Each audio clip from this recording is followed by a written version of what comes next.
तो हमारा basic M technical सीखना है, लेकिन टेक्निकल सीखने के पहले जिस जो शेयर मार्केट है उसके फंडामेंटल्स के बेसिक को जानना जरूरी है। मैं ऐसा मान लेता हूं कि आप लोगों को कुछ नहीं पता है शेयर मार्केट का। इसके लिए इनिशियल जो बेसिक टर्म्स है फंड शेयर मार्केट के, वहां से शुरू करेंगे और समझने की कोशिश करेंगे। डिफरेंट एनालॉजी लेंगे मार्केट्स की। Everyone is okay with Hindi mix English, right? Yeah, correct. Both are okay. Yes. Okay. अगर किसी को स्ट्रिक्टली इंग्लिश चाहिए तो प्लीज टेल मी।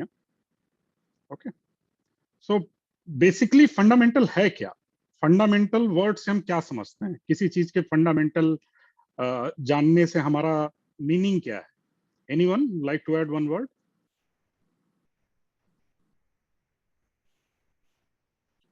कोई भी? Ashok sir, better you if you can start your video and audio so that we will have some interaction. Yes. Okay. Okay. Fundamental basically the information about the thing which we want to know. Okay. अभी जैसे cricket के term में बात करें, हर कोई समझता है cricket का टर्म। Yes. तो हम बोलते हैं कि सचिन का फंडामेंटल बहुत अच्छा है, राइट? उसकी बेसिक बहुत अच्छी है, उसकी टेक्निक बहुत अच्छी है। Correct. ओके, तो हम वो रन बनाता है, वो उसका पार्ट है, जॉब का पार्ट है। लेकिन जो हम उसके हम कहते हैं ना, वो रन कैसे बनाता है, उसकी स्ट्रेट ड्राइव कैसी है, उसकी फुल शॉट कैसे हैं, उसकी बैटिंग टेक्निक कैसी है, वो उसका फंडामेंटल है, राइट? जो सचिन खेलता है, व्हाट पीपल वांट टू सी, क्यों उसका जो टेक्निक है वो कैसा है। अब इसी टर्म्स को थोड़ा एलोबरेट करते हैं कि एक क्रिकेटर अच्छा है, खराब है, आपको पसंद है, नहीं पसंद है, उसके लिए आप क्या देखते हैं उसके अंदर?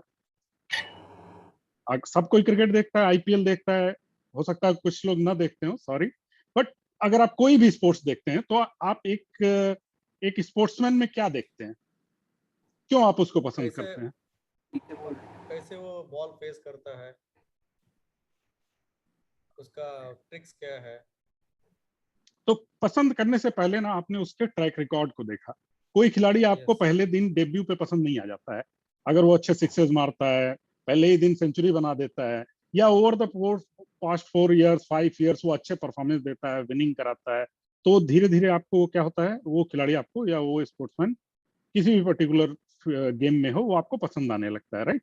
तो वो उसका पास्ट ट्रैक रिकॉर्ड आप जानने के बाद आप क्या करते हैं, उसको पसंद करते हैं। तो वैसे ही कोई कंपनी जब आप इवेलुएट करते हो उसकी फंडामेंटल्स, तो आप क्या जानना चाहते हो? उसके पास्ट ट्रैक रिकॉर्ड।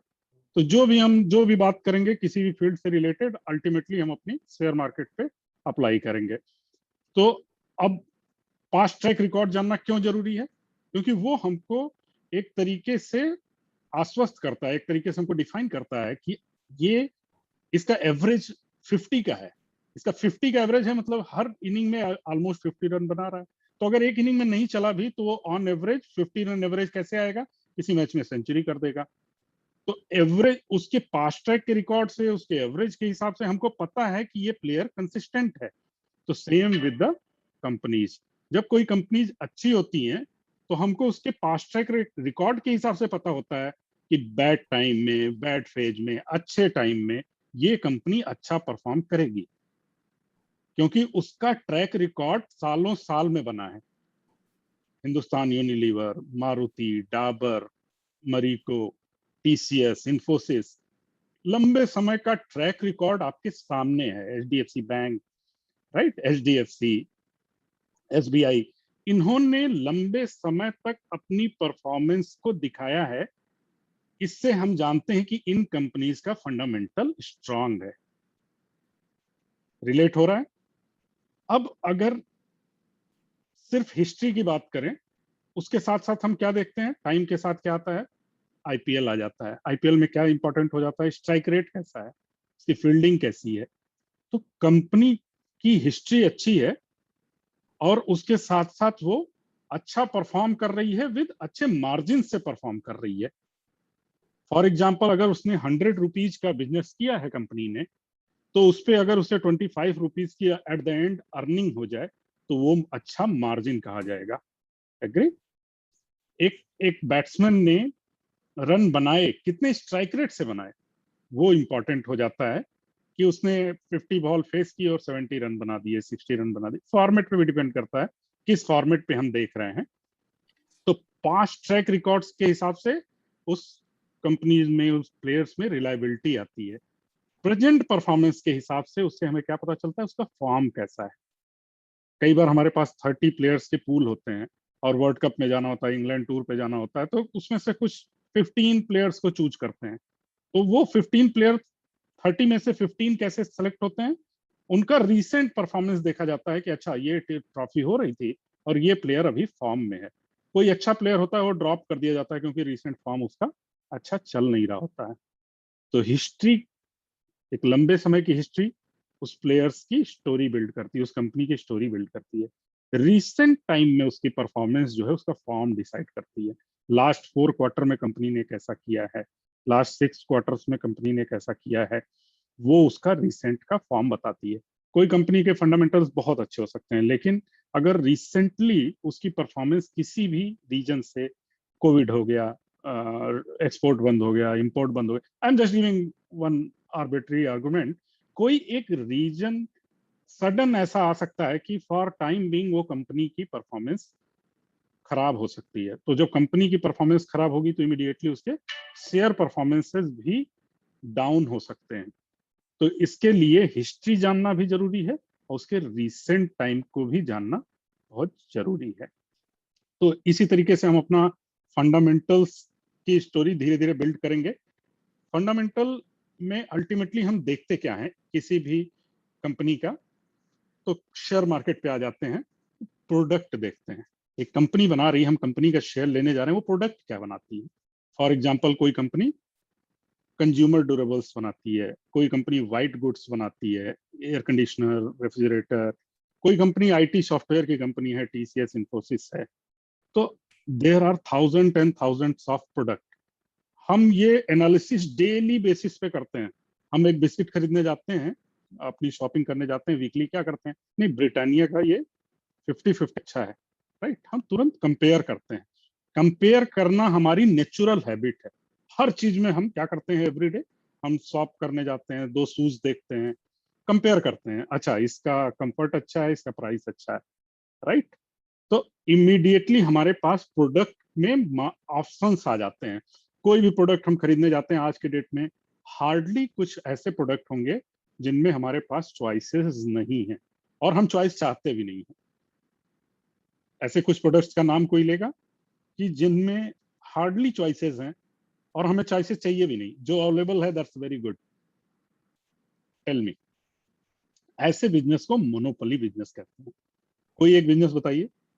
जैसे मुझे इमीडिएट याद आ रहा है फेविक्विक या फेविकोल। मुझे तो पता ही नहीं है उसका दूसरा कंपटीटर कौन है और उसका प्रोडक्ट कैसा है। जब भी हम जाते हैं तो फेविक्विक खरीदते हैं, राइट। हम ग्लू नहीं मांगते हैं, हम क्या मांगते हैं शॉप शॉप से, फेविक्विक देना। यानी हमने ब्रांड को ही, उसकी उसकी वैल्यू इतनी ज्यादा है ब्रांड की कि हम ब्रांड के नाम से ही प्रोडक्ट जानते हैं। जैसे लोग टूथपेस्ट नहीं जानते थे एक टाइम में, Salt. कहते थे कोलगेट देना, शॉप पे I जाते think थे। Yes Richa. salt, namak. Salt में जैसे Nana. लोग Tata salt, yes Yes. Correct, Tata salt, salt में मतलब टाटा सॉल्ट ही था एक समय में। स्पेशली जैसे कोलगेट कहते हैं, बहुत सारे समय तक हम, मैं शॉप पे जाता था, मैं छोटा था तो कोलगेट देना, मैं तो जानता ही नहीं था अदर ब्रांड है, राइट, टूथपेस्ट। तो ऐसे बिजनेस, ऐसे प्रोडक्ट को जानना। अब हम फंडामेंटल्स की बात कर रहे हैं तो सबसे पहला कंपनी का प्रोडक्ट है, राइट। तो प्रोडक्ट से ही एनालिसिस शुरू होती है। तो चूज करना, जैसे आप अपनी शॉपिंग करते हो तो जब शेयर मार्केट में आप स्टॉक सेलेक्ट कर रहे होगे तो सबसे पहले कॉमन सेंस से आप अपने आसपास वो चीजें देखना शुरू करो कि जो आप डेली बेसिस पे यूज करते हो और उसको कौन सी कंपनी बनाती है, उसके कंपटीटर्स कौन से हैं। कंपटीटर्स पे आएंगे, सबसे पहले प्रोडक्ट पे बात करते हैं। तो प्रोडक्ट, प्रोडक्ट किसी भी कंपनी का सब कुछ है। प्रोडक्ट ही अल्टीमेट है, राइट। प्रोडक्ट ही, प्रोडक्ट के बेसिस पे वो कंपनी है। एवरी ईयर कुछ कंपनीज क्या करती हैं, अपने प्रोडक्ट में इनोवेशन लाती हैं, नए लाइन यूज करती हैं। फॉर एग्जांपल ऑटो कंपनीज को देखें तो एवरी ईयर उनके क्या आते हैं, नए नए वर्जन आते हैं, i10, i20, i30, Maruti Swift, Swift Dzire, every year वो अपने प्रोडक्ट में थोड़े इंप्रूवमेंट अच्छे खराब जो भी लाते हो तो कस्टमर फीडबैक पे पता चलेगा, पर हर समय कोई भी कंपनी अपने प्रोडक्ट की क्वालिटी पे, प्रोडक्ट की फ्यूचर्स पे डिमांड बनी रहे, कस्टमर अटैच्ड रहे, कस्टमर उसको पसंद करता रहे, कॉस्ट कम हो जाए, कुछ नई टेक्नोलॉजी आ गई उसको ऐड कर दिया, प्रोडक्ट में कंटिन्यूअस इंप्रूवमेंट करती रहती है। तो जस्ट लाइक कि हम अपनी regular weekly shopping, monthly shopping करते हैं, कभी क्वार्टरली कुछ क्लॉथ शॉपिंग्स करते हैं, तो जिस तरीके से हम प्रोडक्ट को देखते हैं वैसे ही हमको शेयर मार्केट में भी प्रोडक्ट्स को देखना है। ज्यादातर 60 to 70% प्रोडक्ट से हम किसी न किसी तरह से डायरेक्टली जुड़े हुए हैं। There will be some products जिससे आप सब लोग डायरेक्टली कई बार नहीं जुड़े होंगे। जैसे कोई कंपनी कार बनाती है, अब आपको कार के नाम पता होंगे, कई बार आप उससे थोड़ा अंदर जाने की कोशिश करोगे तो आपको टायर्स के नाम पता चलेंगे कि ओके कार कार एक प्रोडक्ट है, तो इसमें मारुति हो गई, महिंद्रा हो गया, टाटा हो गया। फिर आप उसको थोड़ा सा और डीप जाने की कोशिश करोगे, ओके कार तो बनता है, इसके साथ साथ इसका व्हील कौन बनाता है, टायर कौन बनाता है, तो आप जानना चाहोगे एमआरएफ है, नाम सुना होगा आप लोगों ने, राइट? एमआरएफ हो गया, बालकृष्णा, जो भी कंपनीज के नाम आप टायर के जानते हो।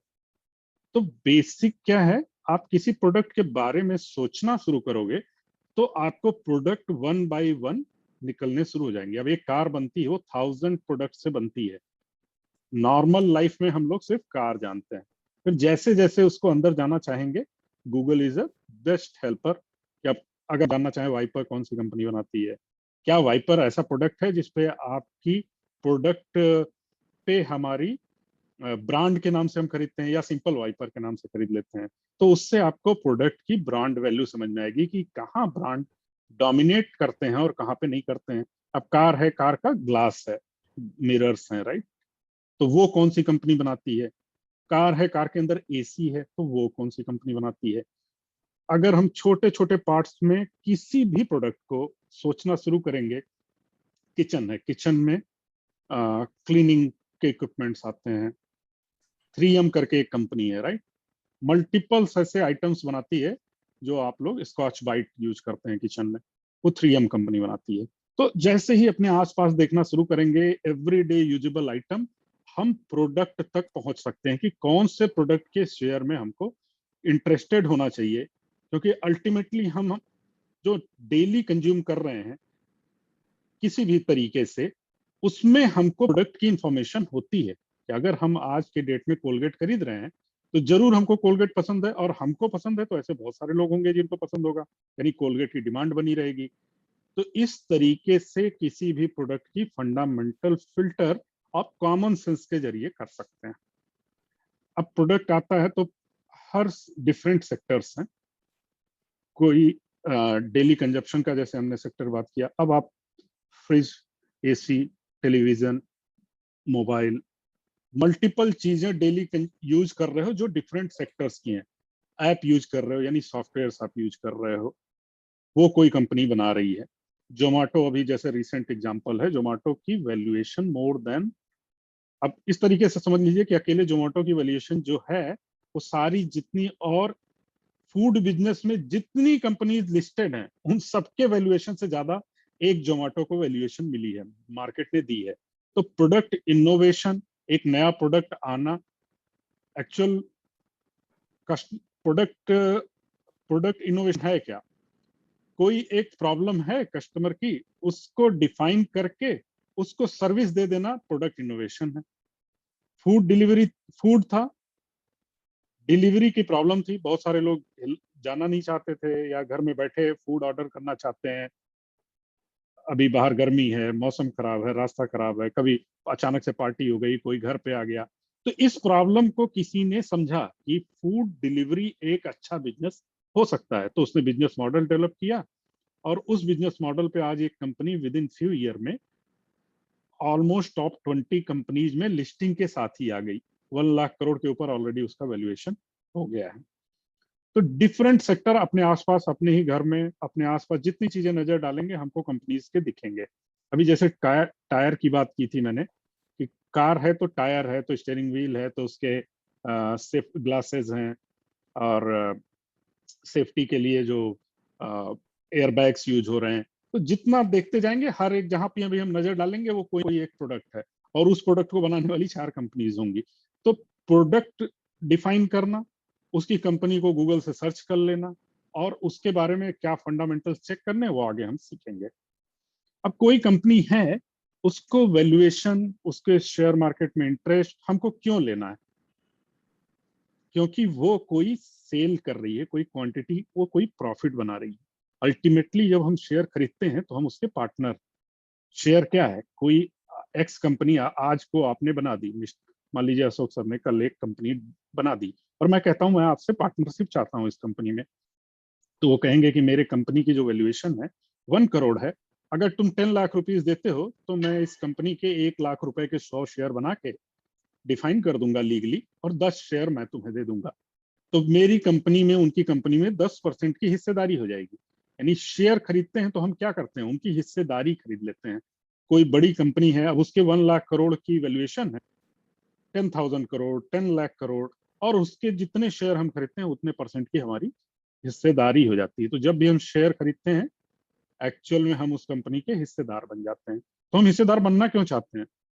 क्योंकि वो जो प्रॉफिट कमाती है कंपनी, वो प्रॉफिट से हमको डिविडेंड पे कर सकती है, या वो कंपनी अगर ग्रो करती है तो आज उसकी वैल्यूएशन 1 लाख करोड़ है, कल को उसकी वैल्यूएशन 2 लाख करोड़ हो जाएगी। तो जब 2 लाख करोड़ हो जाएगी, यानी हमारे जो शेयर खरीदे हुए प्राइसेस हैं वो डबल हो जाएंगे।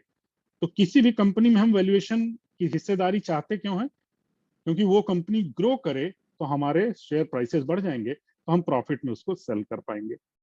तो वो ग्रो ग्रो करने का क्या मतलब है? यानी उसकी जो सेल्स हो रही हो वो बढ़े, जो प्रॉफिट हो रहा है वो बढ़े, तभी तो उस कंपनी की वैल्यूएशन बढ़ेगी, राइट? कोई भी कंपनी की वैल्यूएशन कब बढ़ेगी? जब उसके सेल्स बढ़ेंगे और उसका प्रॉफिट बढ़ेगा। तो सेल्स एंड प्रॉफिट इसीलिए बहुत इंपॉर्टेंट है, सब कुछ इसी पे डिपेंड करेगा, सारी बैलेंस शीट, जो भी हम फंडामेंटल चेक्स। इसीलिए हर क्वार्टरली रिजल्ट्स आता है, और उसके बाद कंपनियों के प्राइसेस फ्लक्चुएट होते हैं। तो तुरंत क्यों फ्लक्चुएट होते हैं? किसी ने, मार्केट में बहुत सारा एजम्पशन चलता है कि ये क्वार्टर में इनकी अर्निंग इतनी होनी चाहिए, क्योंकि वैल्यूएशन जो दी गई है मार्केट ने, अगर आपने एक शॉप खोली और उस शॉप में आप पर मंथ 1 लाख रुपीस की सेल करते हो और 30,000 रुपीस का प्रॉफिट जनरेट करते हो, राइट? मंथली अगर सपोज करो, और मैं उसमें हिस्सेदारी चाहता हूँ, तो मैं उस हिस्सेदारी, मैंने अगर आज 5% की वैल्यूएशन आपके शॉप में खरीद ली है, और कल को आपने ये प्रॉमिस किया कि मैं 1 लाख रुपए की सेल करता हूँ और 30,000 का प्रॉफिट है, कल को वो सेल 2 लाख रुपए हो गई और प्रॉफिट 70,000 हो गया, तो मुझे लगेगा कि इसमें तो वैल्यूएशन मुझे और बढ़ा देनी चाहिए। तो मैं आपसे कहूंगा कि मुझे और भी आपके कंपनी के और शेयर चाहिए, आपके शॉप में मुझे और हिस्सेदारी चाहिए। तो आप कहेंगे कि नहीं, अभी तो मैं जब मेरी वैल्यूएशन इतनी थी, क्योंकि तब मैं तो 1 लाख रुपए की सेल करता था, अब तो मैं 2 लाख की कर रहा हूँ, ज्यादा प्रॉफिट बना रहा हूँ, तब मुझे आपको जो शेयर मैं नेक्स्ट 5% दूंगा और महंगे दूंगा। तो अगर मुझे रीजनेबल लगता है तो मैं क्या करूंगा? ओके, मैं एग्री करता हूँ, आपके शेयर खरीदूंगा, 5% और हिस्सेदारी मैं महंगे दाम पे ले लूंगा। तो जब आपकी वैल्यू सेल्स प्रॉफिट बढ़ रहे होते हैं, तो आपके शेयर लोग महंगे दाम में खरीदना चाहते हैं, क्योंकि आप ग्रो कर रहे होते हैं। और अगर मैंने खरीद लिया और नेक्स्ट मंथ में सडनली सेल्स गिर गई, कोई कंपटीटर आपके शॉप के सामने एक दूसरी मिठाई वाले ने आके खोल दिया और आपकी सेल गिर गई, तो उस समय आप क्या करेंगे? उस समय लगता है कि अरे नहीं, ये तो मेरा बिजनेस, मेरा पैसा डूब सकता है, इमीडिएटली मुझे सेल कर देना चाहिए। तो कोई थर्ड पर्सन जो भी इंटरेस्टेड होगा उसमें, मैं उसको सेल कर दूंगा कि अच्छा ये मैं सेल कर रहा हूँ, चाहे प्रॉफिट में चाहे लॉस में, सामने वाला कितना इन्फॉर्म्ड है। हो सकता है सामने वाला इन्फॉर्म ना हो कि अब इस कंपनी की सेल गिर गई है, और वो कहे कि अशोक जी की दुकान मिठाई की तो बहुत अच्छी चलती थी, अब एक काम करता हूँ, मैं दर्पण जी से ये शेयर उनके खरीद लेता हूँ। तो एक अनइन्फॉर्म्ड आदमी आके महंगे दाम पे ही वो शेयर मुझसे खरीद सकता है और मैं प्रॉफिट में निकल सकता हूँ। तो इट्स मोर अबाउट इंफॉर्मेशन। यानी एक शेयर जो इतने का अवेलेबल है आज, कोई जो आगे फ्यूचर में प्रेडिक्ट कर सकता है, उसको लगता है कि आगे आने वाला समय इस पर्टिकुलर बिजनेस के लिए, इस पर्टिकुलर कंपनी के लिए, क्वार्टरली रिजल्ट देख के, मैनेजमेंट की कोई कमेंट्री देख के, कोई न्यूज देख के, गवर्नमेंट ने कोई पॉलिसी ले आई है, बहुत सारे पॉलिसी ड्रिवन, बहुत सारी टाइम पॉलिसी ड्रिवन चीजें चेंज हो जाती हैं। सडनली सपोज करिए कोई एक्सपोर्ट पे बैन लगा दिया किसी प्रोडक्ट के, ऑयल पे, मान लीजिए वेजिटेबल ऑयल्स है, बहुत कॉस्टली हो रहा है। गवर्नमेंट क्या कहेगी, मैंने एक्सपोर्ट पे बैन लगा दिया ताकि कंट्री की डिमांड बढ़ जाए। तो एक्सपोर्ट क्वालिटी आप जानते हो कि महंगा होता है, प्रॉफिट ज्यादा मिलता है, तो कंपनी ज्यादा एक्सपोर्ट पे ध्यान देती है, तो इमीडिएटली प्राइसेस गिर जाएंगे, तो मार्जिन गिर जाएगा। तो इस तरह के बहुत सारे मार्केट में डेली 100 अलग अलग डिफरेंट इंफॉर्मेशन हर तरफ से फ्लोट करती हैं, तो वो सेल्स ऑन प्रॉफिट को इम्पैक्ट कर सकती हैं। तो एज ए जैसे क्वार्टरली रिजल्ट, कोई न्यूज, कोई policy driven idea, every day कुछ ना कुछ इंफॉर्मेशन मार्केट में फ्लोट कर रही है, उसके हिसाब से लोग किसी कंपनी के शेयर्स को खरीदने और बेचने में डेली बेसिस पे इंटरेस्टेड रहते हैं, क्योंकि इसमें hundreds and thousands and lakhs of crore daily रुपए लगे हुए हैं, लोगों के डायरेक्टली मनी लगी हुई है। इसलिए ये मार्केट बहुत फ्लक्चुएटिंग है, अनलाइक जो डेट मार्केट है, यानी जो बैंक से आप लोन उठाते हो, इंटरेस्ट लेते हो, या आप बैंक में जमा करके जो लेते हो, या कंपनी के बॉन्ड्स खरीदते हो, गवर्नमेंट के बॉन्ड्स खरीदते हो, वो बहुत स्टेबल है कंपेयर टू इवन कंपनीज के भी बॉन्ड आते हैं। तो ये जो है स्टेबल है, क्योंकि वो डेली बेसिस पे न्यूज से उनकी वैल्यूएशन पे इम्पैक्ट नहीं आते हैं। लेकिन ये जो शेयर मार्केट है वो बहुत ही प्राइस सेंसिटिव मार्केट है, इंफॉर्मेशन सेंसिटिव मार्केट है, तो वहां पे सबसे जो मोस्ट इंपॉर्टेंट चीज है वो सेल्स एंड प्रॉफिट। और वो सेल्स एंड प्रॉफिट किसी न किसी वजह से, किसी न्यूज की वजह से बढ़ सकती है, घट सकती है, लेकिन जब कंपनी का ट्रैक रिकॉर्ड होता है, कंपनी का प्रोडक्ट अच्छा होता है, तो देयर इज सम गाइडलाइन कि वो इतना तो मेंटेन कर लेंगे। लेकिन हम उतना मेंटेन कर लेंगे उस पर नहीं जाएंगे। डेली बेसिस पे, अगर daily basis, weekly basis, monthly basis, कोई भी अगर इंफॉर्मेशन हमको मिलती है, तो उस शेयर को हम बाई करने में, या अगर हमने पहले से बाई किया है तो उसको प्रॉफिट बुक करने में, लॉस बुक करने में डिसीजन इसके बेसिस पे लेंगे। अच्छा, साइज ऑफ कंपनी क्यों इंपॉर्टेंट हो जाती है? मार्केट में आपको मारुति भी अवेलेबल है, और मारुति की कोई एक कंपोनेंट, छोटा सा कंपोनेंट बनाने वाली भी कंपनी अवेलेबल है। तो हर साइज की कंपनी मार्केट में अवेलेबल है। वो साइज से डिफाइन क्या होता है? वो साइज से आज आप कोई एक्स बिजनेस डालता है एक 1 लाख रुपीज में, तो उसके कंपटीटर कितने हो सकते हैं? जिसके पास 1 लाख रुपीज होगा वही कंपटीटर उसका बन सकता है, जो मार्केट में 1 लाख रुपए लाके उसके सामने एक शॉप खोल सके, राइट? अब आप सोचो कि कल को कोई 10,000 रुपीज लेके क्या उससे compete कर सकता है?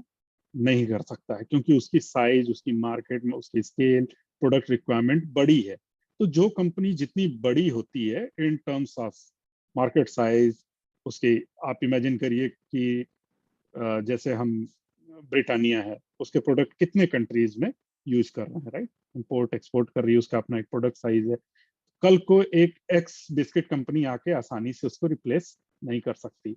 लेकिन अगर कोई, जिन प्रोडक्ट्स पे, ब्रांड्स पे आप ध्यान नहीं देते हो, बहुत सारे ऐसे प्रोडक्ट हैं ना जिनके आपने जैसे किचन टॉवल, अब किचन टॉवल खरीदने के लिए क्या आपको चाहिए कि नहीं मैं तो एक्स ब्रांड का ही किचन टॉवल खरीदूंगा, राइट? तो वो कंपनी, वो प्रोडक्ट बनाना आसान है, सस्ता है, कोई इजिली आके compete कर सकता है।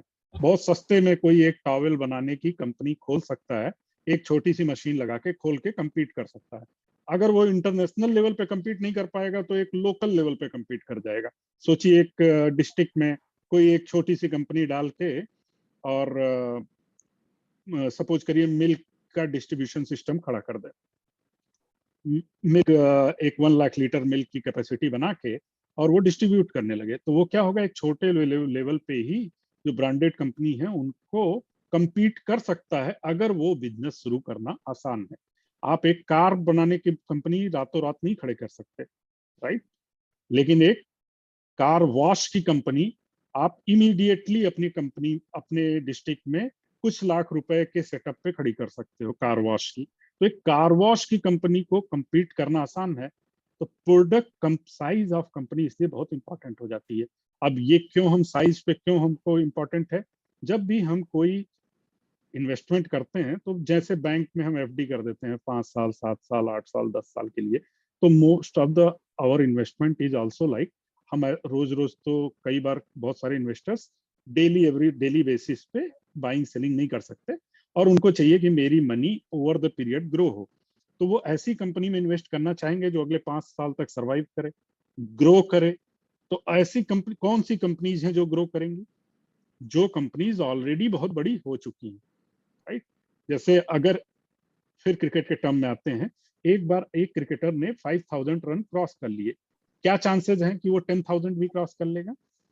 There is a big chance, right? जिसने 5000 रन तक बना लिया है, अगर उसने 5000 तक पहुंचा तो जाहिर सी बात थी उसके अंदर वो टैलेंट था, वो फिटनेस थी, वो क्वालिटी थी कि उसने 5000 रन इंटरनेशनल रन बनाए।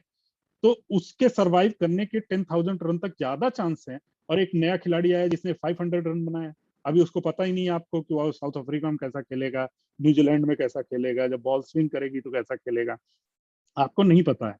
तो वैसे ही जो बड़ी साइज की कंपनी होती है वो हर सीजन में हर तरह का सीजन देख चुकी होती हैं। उनकी मैनेजमेंट, उनका जो ओवरऑल जो कंपनी चलाने वाले हैं वो लोग एक्सपीरियंस्ड हो जाते हैं, उनको पता होता है, क्योंकि वो डिसीजन मेकर हो जाते हैं अच्छे, क्योंकि उन्होंने हर तरह का समय देख लिया होता है। उन्होंने कोविड भी देख लिया होता है, उसके पहले बैंकिंग क्राइसिस देखी होती है, उसके पहले कोई अभी लॉकडाउन जैसे देख रहे हैं, और कोई फाइनेंशियल क्राइसिस देखी होती है। उनके वैल्यूएशन ऐसे अच्छे होते हैं कि उनको उनको लोग फंडिंग दे सकते हैं। अगर समय खराब आया, आपकी वैल्यू है मार्केट में, आपकी फेस वैल्यू है। कल को मारुति अगर एक कहे कि हम एक नया प्लांट डालना चाहते हैं और अपनी लिक्विडिटी, अपने शेयर जो है मार्केट में फ्लोट करेंगे, वो आईपीओ कोई ले आ दें, इलेक्ट्रिक व्हीकल के लिए कोई आईपीओ अलग से ले आ दें, तो आप सोचिए कि उनकी फेस वैल्यू बहुत ज्यादा है। तो उसके वजह से उनको इमीडिएट वैल्यू मिलती है, लॉन्ग टर्म में वैल्यू मिलती है। इसलिए साइज ऑफ कंपनी को जानना हमारे लिए इंपॉर्टेंट है। कंपटीशन, इस पे ऑलरेडी हमने बात की।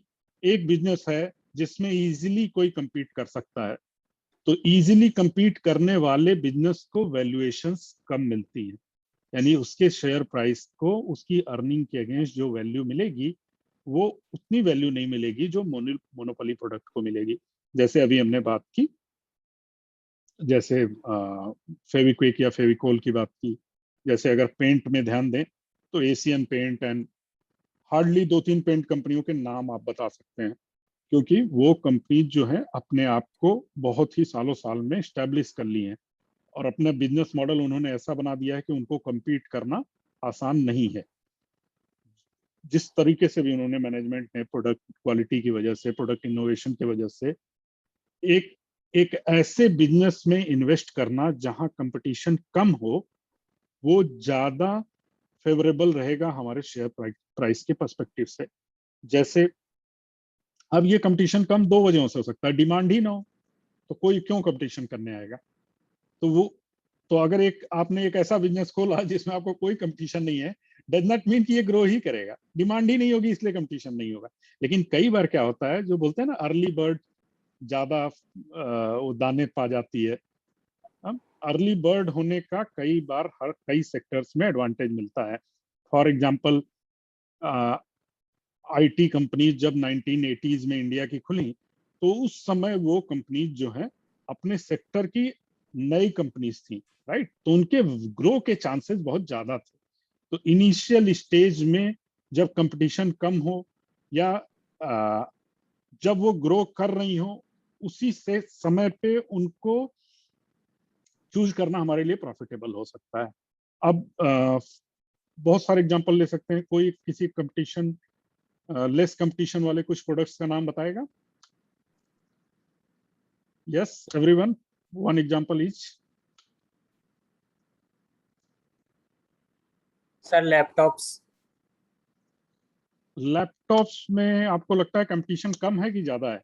क्योंकि मैं तो जाता हूं तो चॉइसेस से ही परेशान हो जाता हूं। एचपी को लूं, लेनोवो का लूं, डेल का लूं, इतने सारे ऑप्शंस, इतने सारे मॉडल्स, पूरा कंफ्यूजन कर रखा है पूरी इलेक्ट्रॉनिक मार्केट में। जस्ट किडिंग, पर है ठीक है, कंपटीशन कम है कह सकते हैं। हार्डली 5-6-7 कंपनीज हैं, तो कह सकते हैं कि कम है। Yes, anyone else? Oil refinery.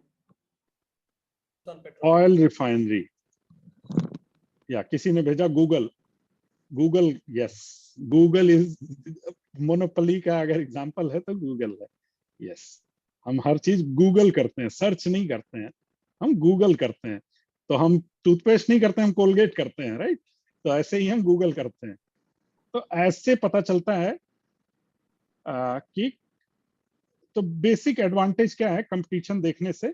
तो कोई भी कंपनी चूज करिए आप, आपको किसी ने बोला कि जेके टायर ले लो, तो किसी ने मान लीजिए इन्फॉर्मेशन दी, किसी ने का मतलब आपको 100 तरीके से मिल सकती है। न्यूज आर्टिकल आप पढ़ रहे हैं, जेके टायर का आपने एडवर्टीजमेंट देखा फ्रंट पेज पे, आपने किसी ने बताया कि यार टायर मेरा बस्ट हो गया, जेके टायर लगवाया था, जस्ट किडिंग है। तो इस तरीके से क्या हो सकता है कि आपको कहीं से भी एक कंपनी की इंफॉर्मेशन एवरीडे बेसिस पे मिल सकती है।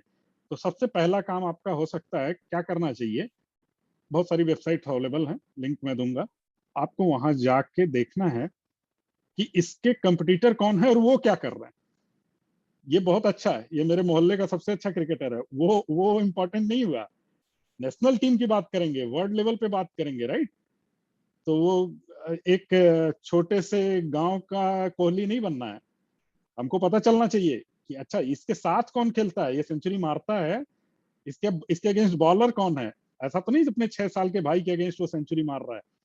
तो हमको इस एरिया में बिक रहा है कोई प्रोडक्ट, तो इसका ये मतलब नहीं है कि वो सबसे बेस्ट प्रोडक्ट है। कई बार हम क्या होता है कि किसी भी रीजन में कोई कंपनी होने की वजह से बहुत स्ट्रांग हो जाती है वो पर्टिकुलर रीजन में, लेकिन उनकी रीच और जगहों पे नहीं होती है। तो वो सारी चीजें हमको, जब हम प्रॉपरली कंपेयर करेंगे कोई भी प्रोडक्ट उठा के अदर उसके कंपटीटर के साथ, तब हमें उसके एडवांटेज, उसका क्या एज है, वो हमको पता चलेगा।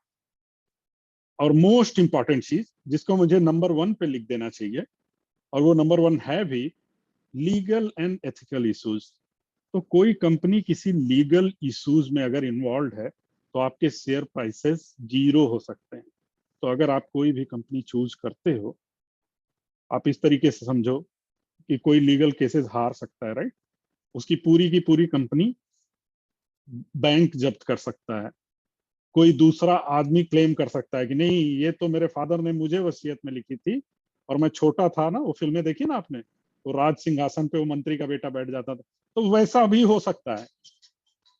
तो ऐसा है कि लीगल केसेस किसी कंपनी के जानना बहुत इंपॉर्टेंट है। कल को डिस्प्यूटेड हो सकते हैं और वो कंपनी के शेयर प्राइसेस बहुत तेजी से बदल सकते हैं, गिर सकते हैं। तो लीगल एंड एथिकल इश्यूज में आपको, फॉर एग्जांपल, जब विजय माल्या 3-3 करोड़ के स्वार्ड खरीदता था, तो ही लगता था कि ये आदमी जो है इसका बिजनेस में कम और पूरी दुनिया में ज्यादा ध्यान रहता है, उसके कैलेंडर सूट ये वो। तो आदमी की फेस वैल्यू देख के ही पता चलता था उसके कि ये आदमी का जो पता नहीं एथिकल, मुझे नहीं समझ में आता था कि वो कहीं ना कहीं गड़बड़ जरूर कर सकता है। तो इस तरीके से, अब मैं, ये तो मेरे इंट्यूशन की बात हो गई, लेकिन आप अब नॉर्मल तरीके से क्या कर सकते हो, कोई भी लीगल केस किसी का रजिस्टर होगा तो आज एनएससी ने, यानी जो एनएससी बीएससी जिसमें हम शेयर खरीदने वाले हैं, वहां उनको इंफॉर्मेशन देनी पड़ती है और कि हमारे केस, हमारे अगेंस्ट इतने केसेस चल रहे हैं। जैसे आप कोई कोई फॉर्म भरते हो कोई एग्जामिनेशन के लिए, तो आप, या पासपोर्ट के लिए, तो आप क्या लिखते हो, आपके अगेंस्ट कोई केस चल रहा है क्या, तो आप लिखते हो कि right, I have never been arrested, किसी कंट्री ने मुझे वीजा रद्द नहीं किया मेरा। तो वैसे ही ये कंपनीज को भी अपने अगेंस्ट जो भी डिस्प्यूटेड चल रहे होते हैं उनकी इंफॉर्मेशन वेबसाइट्स पे देनी पड़ती है। तो वो जानना हमारे लिए इम्पॉर्टेंट है, क्योंकि ये यहाँ से 0 हो सकती है वैल्यूएशन। फर्स्ट क्राइटेरिया है कि आप जाने कि उसके अगेंस्ट कोई लीगल डिस्प्यूट्स नहीं है। अच्छा, ये मीटिंग 1 मिनट में ओवर हो जाएगी, इमीडिएटली हम लोग दूसरी मीटिंग स्टार्ट करेंगे। इमीडिएट ज्वाइन करिए सभी लोग, okay? Any questions, any comments, please, anyone? अभी है हमारे पास 30 second, we will continue immediately.